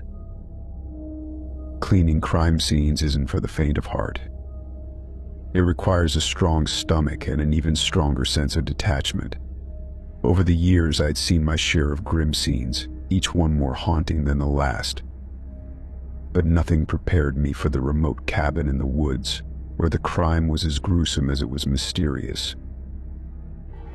The cabin was isolated, hidden deep in a forest where the trees loomed tall and the underbrush was thick. The drive there was long, the dirt roads barely navigable, and the remoteness only added to the sense of dread. When I arrived, the local sheriff met me at the entrance, his face pale and drawn. He didn't say much, just handed me a pair of gloves and a flashlight, then led me inside. The scene was brutal. Bloodstains covered the floor, splattered across the furniture and up the walls. The smell of decay hung heavy in the air, mingling with the scent of burnt wood from a long-dead fire. I had seen violent crime scenes before, but this one felt different, more deliberate, more ritualistic. I started my work, cleaning and sanitizing, trying to focus on the task at hand. But as I moved through the cabin, I noticed something that made me pause. There were symbols carved into the walls, intricate patterns that stretched from floor to ceiling. They were etched deep into the wood, each line precise and deliberate, forming a complex design that seemed to pulse with a dark energy. I recognized the symbols, their twisted shapes and jagged edges. I'd seen them before, at another crime scene miles away, in a rundown motel on the edge of town. That case had been equally disturbing, a violent attack with no clear motive, and the symbols had been carved into the walls there too.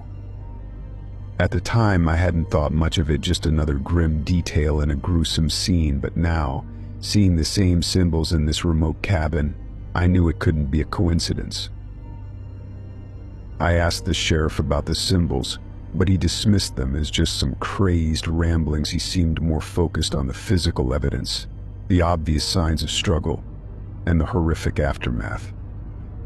But I couldn't let it go.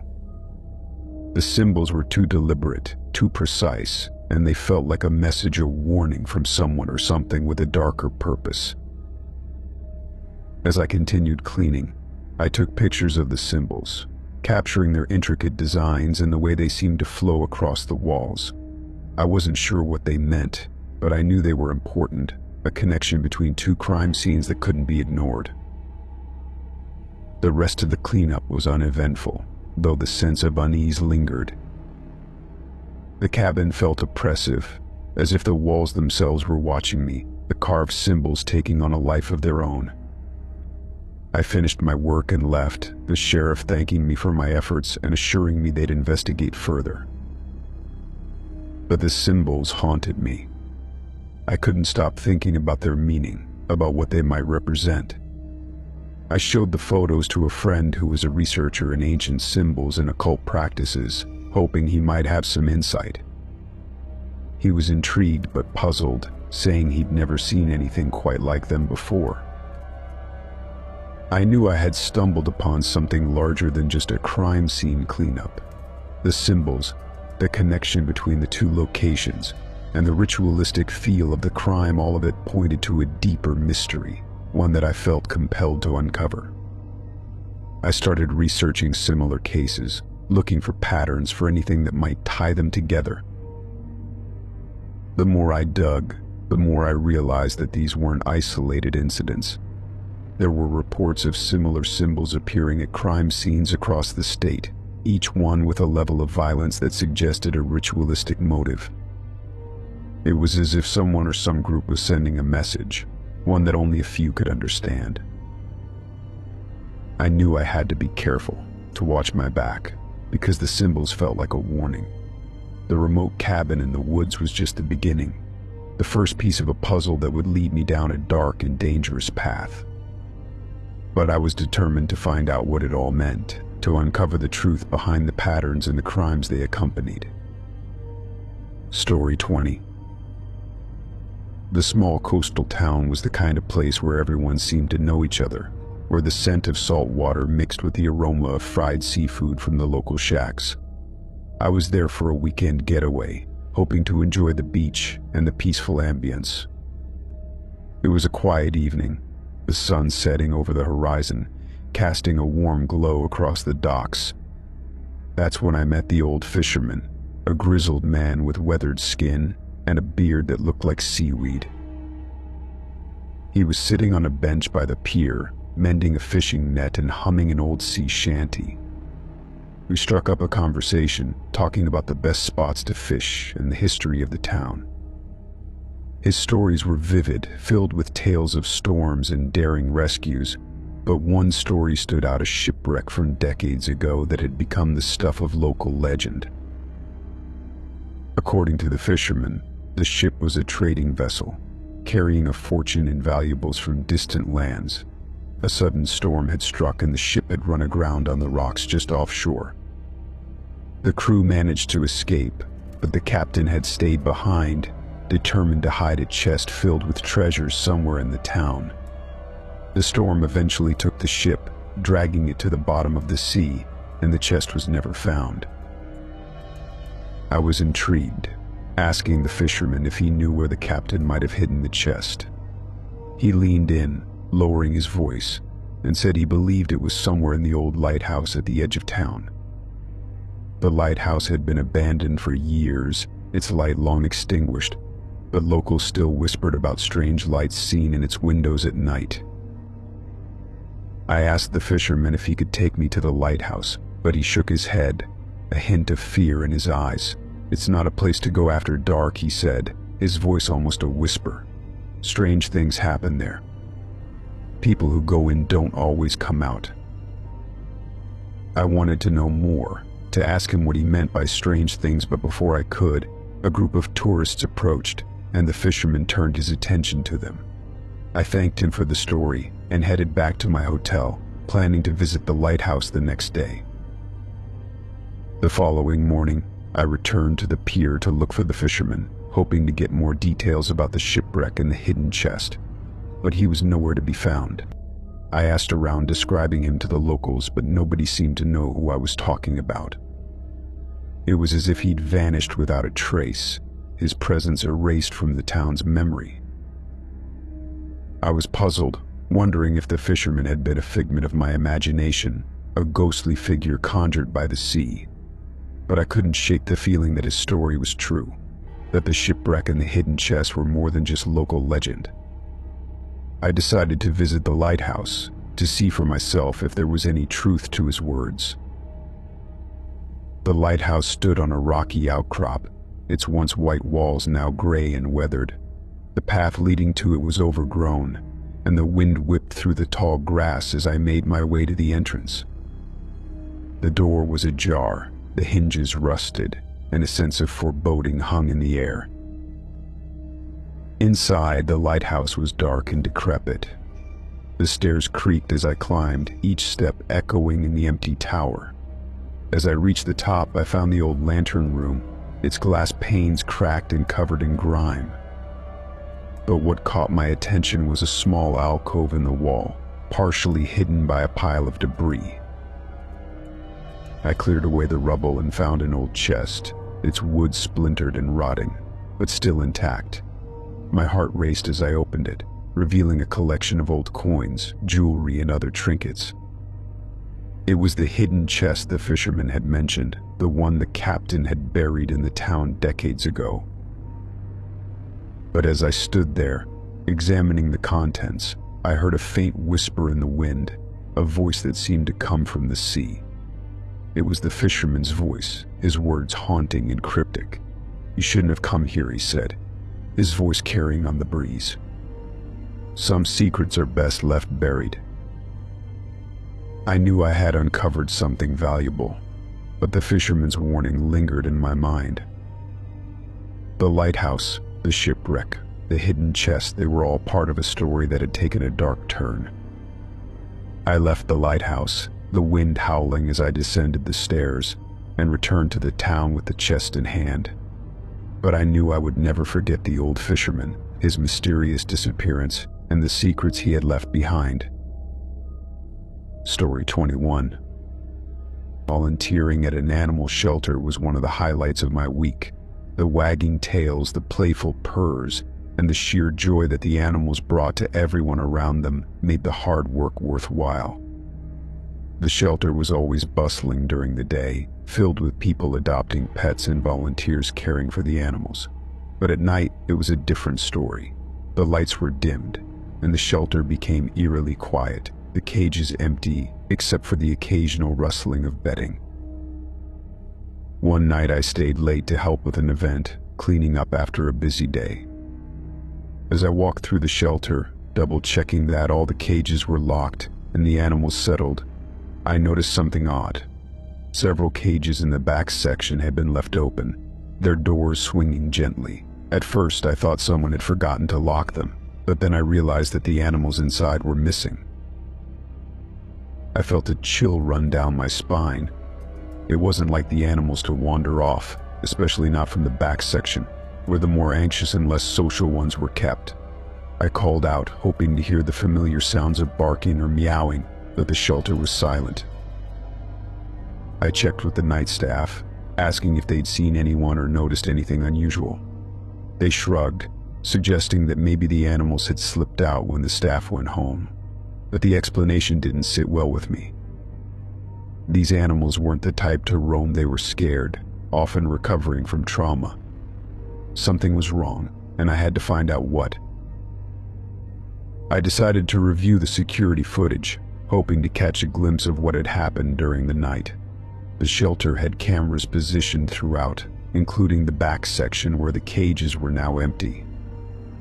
As I watched the footage, the timestamps moving slowly through the night, I saw the shelter's familiar shapes and shadows. But then, just past midnight, a dark figure appeared on the screen. At first it was just a blur, a shadow that seemed to drift between the cages. But as I watched, I realized that its movements were unnatural, almost fluid, like it was gliding rather than walking. The shape was indistinct, lacking clear edges or definition, but it was unmistakably inhuman. It moved from cage to cage, each time pausing for a moment, and then the cage door would open, the animal inside disappearing into the darkness. I felt a surge of fear, my heart racing as I watched the footage. This wasn't a typical break-in, and it wasn't a prank. The figure's movements were deliberate, each action smooth and controlled, as if it knew exactly what it was doing. It opened the cages with ease, its dark form slipping through the shadows without making a sound. I called the shelter's manager, waking him in the middle of the night, and explained what I had seen. He was skeptical at first, suggesting that maybe the footage was distorted or there was a technical glitch. But when he arrived and watched the footage, he couldn't deny what he saw. The dark figure, the open cages, the missing animals, it was all too real. The manager called the police, and they arrived shortly after, their presence bringing a sense of urgency to the shelter. They took statements, asked questions, and reviewed the security footage. But even they seemed puzzled by what they saw, the inhuman shape and its eerie movements defying explanation. The police launched an investigation, searching the surrounding area for any sign of the missing animals or the dark figure from the footage. But they found nothing. No footprints, no signs of forced entry, just the empty cages and the unsettling footage. It was as if the dark figure had vanished into thin air, leaving no trace behind. The shelter's atmosphere changed after that night. The staff were on edge, and the remaining animals seemed restless, as if they sensed the danger. The security was tightened, but the fear lingered, the memory of the dark figure casting a shadow over the shelter. I continued to volunteer, but I couldn't shake the feeling that something unnatural had entered our world. The open cages, the missing animals, and the inhuman movements on the security footage were a mystery that might never be solved. But I knew one thing for sure: the dark figure was out there, somewhere, and it wasn't finished with its sinister work. Story 22. The highway stretched for miles, a lonely ribbon of asphalt cutting through barren landscapes. It was the kind of road where you could drive for hours without seeing another soul, the desert stretching out on either side like an endless wasteland. I was on my way to a business meeting in another state, but I'd taken this detour to avoid traffic and get some quiet time on the open road. The day was fading into dusk, the sky turning shades of orange and pink, when I passed by an old, abandoned gas station. It was a relic from another era, its rusty sign swaying in the breeze, the paint peeling off its walls. Something about it caught my eye, a sense of nostalgia, maybe, or just curiosity about what had happened to the place. I slowed down and pulled over, my tires crunching on the gravel. The gas station looked like it hadn't been used in years, the windows boarded up, and the pumps covered in dust and cobwebs. But as I got out of my car, I felt a strange pull, like something was drawing me inside. The door creaked as I pushed it open, the hinges groaning with age. The interior was dark, the faint light from the setting sun casting long shadows across the floor. I stepped inside, my footsteps echoing in the empty space. The walls were lined with old shelves, some of them collapsed under the weight of years of neglect. The air was musty, filled with the scent of decay and forgotten memories. As I walked through the gas station, I noticed a pile of newspapers on the floor, tucked into a corner near the back. They looked out of place, not like the rest of the decaying debris. I picked one up, brushing off the dust, and my eyes widened when I saw the date. It was from just a few days ago. The headline read, "Person missing in this area." I grabbed another newspaper, then another, each one with the same headline, each one detailing a different disappearance. The stories were all similar: people who had been traveling through the area, who had stopped for gas or to rest, and who had vanished without a trace. The articles mentioned search parties and police investigations, but no leads, no clues as to what had happened to them. A chill ran down my spine as I flipped through the newspapers, each one filled with stories of missing people. I wondered why they were here, in this abandoned gas station, far from the nearest town. It felt like a warning, a message for those who ventured into this desolate stretch of highway. I decided to leave, the sense of unease growing with each passing moment. But as I turned to go, I heard a noise from the back of the gas station, A faint shuffling, like someone or something was moving in the darkness. I froze, my heart racing, my instincts telling me to run. The shuffling grew louder, more deliberate, like someone was approaching. I backed away, my steps cautious, my eyes scanning the shadows for any sign of movement. But the gas station was silent again, the only sound my own breathing, heavy and uneven. I knew I couldn't stay, not after what I'd found, not with the headlines repeating in my mind, person missing in this area. I left the gas station, the door slamming shut behind me, the echo reverberating through the empty highway. The sky was darker now, the sun a distant memory, and the landscape seemed even more desolate. I got into my car and drove, my headlights cutting through the darkness, the road stretching out before me like a lifeline. The rest of the drive was filled with a sense of urgency, the memory of the abandoned gas station and its ominous news